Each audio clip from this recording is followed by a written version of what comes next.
Let's stop pretending that this is random. Let's stop pretending that the assault on democracy is some accidental drift, some unfortunate court case, or one isolated redistricting fight in one state after another. It's choreography, deliberate, patient, and ruthless.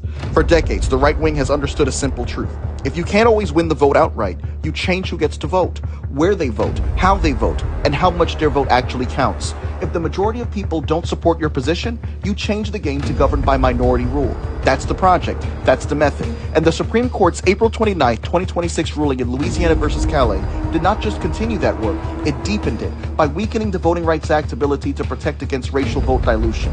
The old law was meant to stop the Southern toolkit, violence, poll taxes, literacy tests, grandfather clauses, from keeping black voters out of power. For a long time it worked, but one ruling after another has chipped away at it. Pre-clearance gutted, vote denial claims weakened, and now Section 2 narrowed so much that lawmakers can draw maps that do the damage while insisting they meant only to target party, not race. That's the trick.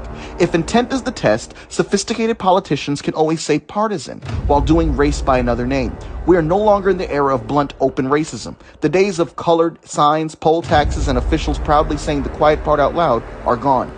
Today's discrimination is dressed up in legal language, coded as neutral, and designed so carefully that no one will ever stand up and say, this bill is meant to stop black people and Latinos from voting. That's exactly why intent is so hard to prove. The people drawing these maps and writing these laws know how to use polished, facially innocent words to disguise the same old result.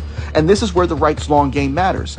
They were serious about the Supreme Court when too many people on the left were playing games. The right built the Federalist Society, built the judicial pipeline, and treated the courts like the main prize. When Donald Trump came along in 2016, he was not many Republicans' first choice, second choice, or even close.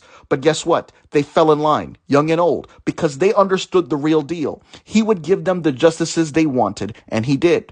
In his first term, Trump appointed 3 Supreme Court justices: Neil Gorsuch, who currently sits in the seat that was stolen by Mitch McConnell from President Barack Obama, Brett Kavanaugh, and Amy Coney Barrett, and 234 federal judges across Article III courts. Amy Coney Barrett was rammed through in 2020, an election year, after Justice Ruth Bader Ginsburg died that same year, even though Mitch McConnell had built an entire doctrine around you cannot replace a Supreme Court justice in an election year, when he blocked President Obama's nominee Merrick Garland in 2016. In other words, the right did not merely accept Trump, they used him to finish a judicial takeover that they had spent decades in the making. That's why people who said, I don't want to vote for the lesser of two evils in 2016 now have to sit with what followed. The refusal to back Hillary Clinton helped clear the path for a presidency that delivered not just policy, but lifetime right-wing judicial power. That's why those who thought it was righteous to vote uncommitted in